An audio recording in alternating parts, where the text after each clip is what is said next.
Let's all go to the lobby. Let's all go to the lobby. Let's all go to the lobby and have ourselves a drink. All right, and with Michaela singing, that means we are back in Lobby Bar for the week of June the 2nd, 2025. Happy June, everyone. Brian and Michaela here with you. Michaela, how are you doing? We're officially into summer now. I think school has ended for kids, so it's time to go to the pool to do all the summer things. Do you have any big plans for the summer other than literally going to the movie theater with me like every week for the next 7 weeks? I mean, who could ask for more than that, darling? That's true. As Yeah, long as they I'm keep gonna the do bar that. open, I guess. Yeah, that's for sure. Absolutely true there. I'm gonna sit at a pool side, contemplate some world peace. My kiddo is in sports, well, he's in a sport. He's in swim for the entire month of June. And so for that month, I'm not going to have a life. I'm going to watch a lot of movies and I'm going to sit at the pool. That's my plan, which is not a bad plan, really. Wear sunscreen, everyone. That's important to do if you're going to be out in the sun. Yeah, I got a little bit of travel coming up this summer and some family stuff, a little bit of family vacation time and some family coming through town and all that stuff. So it seems like my summer is going to be pretty busy. So we're going to have to work on that schedule get the uh, to get the movies in for sure. So that's going to be a challenge, but one that we can definitely look forward to. And like I said, as long as the bar is open at our local theater, I think we'll be doing just fine because I'm really excited about this summer slate of movies that we've been talking about here over the last couple of weeks. And we're getting right into summer now. We've had a couple of releases already, and we have a bunch of new releases coming up here over the next couple of weeks, which means that we also have a lot of new cocktails to get into. So what I'm bringing to the lobby bar today is something that kind of got inspired. You may have seen on our Instagram and Facebook and that I was in New York City last week and I had a really good margarita. It was cucumber mint, but then it had habanero agave syrup in it, so it was really really nice. Ooh. And it reminded me how much I like cucumbers in cocktails and set me on a bit of a rabbit hole here. And I came out the other end of that rabbit hole, and there was a bottle of absinthe sitting there. You you and I have dabbled in the good old absinthe a little bit here on the podcast, both in lobby bars and on regular episodes. But I found this and it sounded really kind of refreshing and neat and like an interesting way to have absinthe and something that was refreshing and summery, but also kind of like sophisticated and like Mm. absinthe den leaning. So listen to this. It's called the Green Beast. And I got the cocktail from liquor.com. So what you're going to do is you basically take a Collins glass and you take Okay. 3 slices of cucumber and 1 ounce of simple syrup. And go ahead and muddle that up, right? Get all the cucumber bust up, Ooh. get that cucumber flavor, that yeah, all the Yeah. aroma and stuff out of those Mhm. slices of cucumber. And then you're going to add 1 ounce of absinthe, 1 ounce of lime juice, some ice, and then you just fill it up with really, really cold water. So it's kind of like doing like an absinthe drip in reverse almost, kind of here with Ah. with the cool water. But you basically put as much water in there as you want to kind of dilute those flavors, right? Absinthe is very like anise forward, like black Mm-hmm. licorice. So if you don't Mm. like that too much, you might want to tone it down with a little bit more water. But the cucumber really does a nice job of pairing with that flavor, I think. So you can do that and mix these up. And like I said, it's mostly water, so it's like a healthy drink, maybe, right? Maybe I It's don't like know, a salad. but it It's like a spa salad water. yeah. This sounds interesting. So absinthe, right, comes in all shapes and sizes nowadays, right? Like you used to go to the liquor store and you'd literally have like two absinthes. There'd be a green one and an even greener one, and that was the one you Mhm. would pick. Well, now, and I don't know why it's changed so much. I don't know if they had like an absinthe revolution the way they did with gin about 20 years ago, where Mhm. you could just make gin anytime, anywhere, and sell it. I don't know, but now you can get absinthe that is incredibly like star anise. It's got, it's incredibly licorice forward. Or you can get ones that are much lighter. You can get ones that are green. You can get ones that are blue. They're all kind of made the same way, perhaps, but they've got some subtle differences, kind of like gin. So this is really interesting to me because I, as you know, never really liked star anise. I was never a licorice person, but I went to a absinthe bar when I was in New Orleans, and I was like, "Ooh, there's so many out there. I bet I could get in. I bet I could find a few that I like." So this is really interesting to me because as much as I have gotten my head around absinthe, I certainly never thought of it paired with cucumber in a refreshing way. So this sounds really delightful. I can't wait to try it. Yeah, I like it, and I like it, like I said, from the standpoint that this is something that you could totally sip, poolside or have on like a hot summer day, but you could also probably make this and enjoy it like your poetry slam. I got if any listeners out there go to poetry slams, I don't, but I could imagine drinking this if I did. So try up a Green Beast. Thanks to liquor.com for showing me the way with that recipe right there, and that's going to take care of that. Did you have anything good to drink this past week, Michaela? On a side note, before we dig into movies.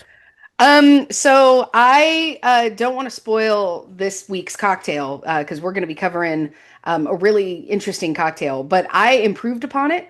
Um, and I would say that it was because of the gin that I used, and I discovered Hendrix has a new gin out. It's called Orbium. Ooh, okay. I've never seen it before. Now, maybe you have. I'm not sure. It comes from the cabinet of their The curiosities. So I Cabinet of think, Curiosities, yeah. um, and it is freaking amazing. It's so good. It's got this really beautiful, like dazzling complexity to it. It's zesty, like citrusy, but also a little florally. You got to try it if you haven't already. I was doing all sorts of drinks with that. I was All adding right. it to Aperol. I was adding it to apricot liqueur. I was adding it to tonic. I was doing all the things. It's so good.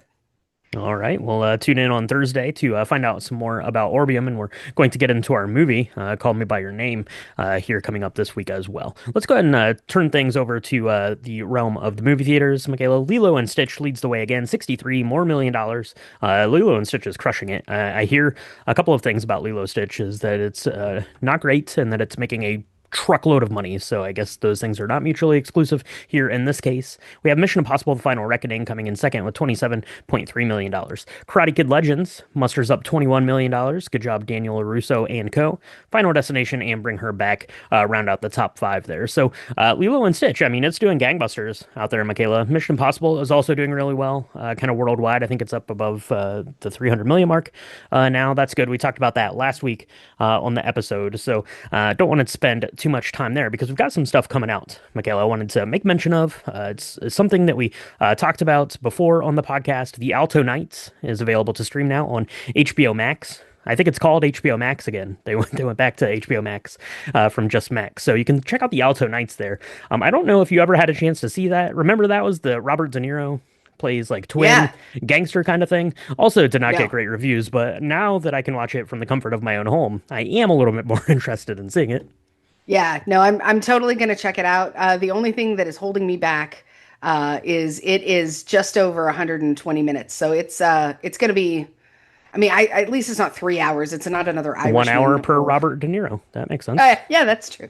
But no, I'm excited about that. I'm glad when I'm glad sometimes when we selectively decide not to see a film that's out in the theater, and then we can enjoy it at home because it gives me something to look forward to. So I'm looking forward to this one.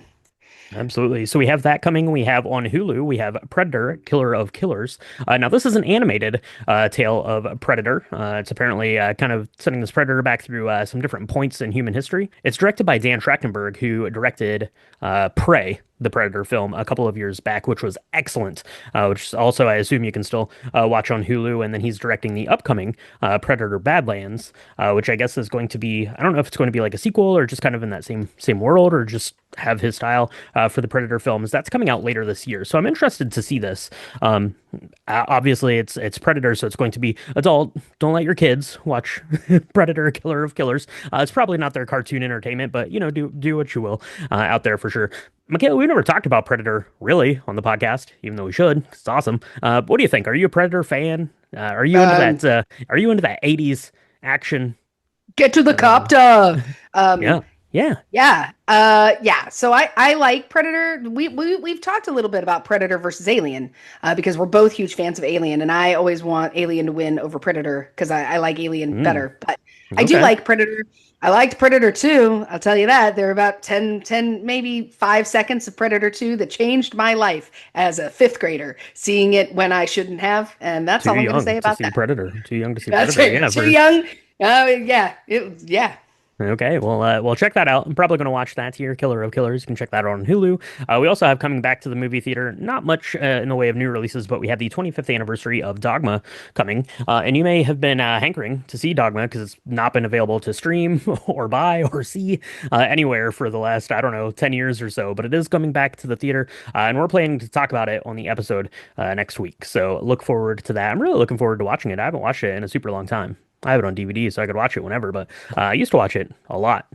So I'm Yeah. very excited to go back and check out the Kevin Smith and the Ben Affleck and Matt Damon Fallen Angels of it all. Oh yeah. So This that'll be is good. this is my favorite Kevin Smith film. I this was the film that I Mm-hmm. saw. I saw it before I saw Chasing Amy. I saw it before Mallrats.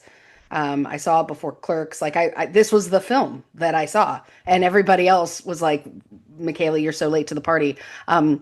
But I got excited. I'm so glad that we're able to go see it in the theater because I knew we wanted to cover it, but I can't find my copy of it, and I started to have a small freak out because I can't find it anywhere. So I'm really glad we're going to get to see it in the theater, and we're going to It's get to see confiscated, I guess. Yeah. God and the yeah, it's going to be great. Alan Rickman. As the what's it called? I don't know. He's the voice of God. What's his name? Yeah, Malachi or something. he's I the don't know. I don't yeah. remember. What is his But name? Yeah, as the voice of God. You got him. You got George Carlin. Bangers. It's so Buddy good. I'm very Christ. excited. I'm so excited for Dogma. So yeah, so that's what we have coming. You can check out our Patreon. It's patreon.com/drink the movies if you want more information about behind the scenes stuff for the podcast, bonus episodes. We covered the original Mission Impossible about a week or so ago. That's available over there. Hangouts. We'll have one of those coming up later this month, and drink the video games, all that stuff is available over there on the Patreon. Again, it's patreon.com/drink the movies. So we appreciate everyone who checks that out, and we appreciate everyone who comes along into the lobby bar with us to mix up a cocktail and talk a little bit about what we have in the movie world. So thank you so much for joining us. I'm going to go mix up a Green Beast, and we'll talk to everyone next week in the lobby bar.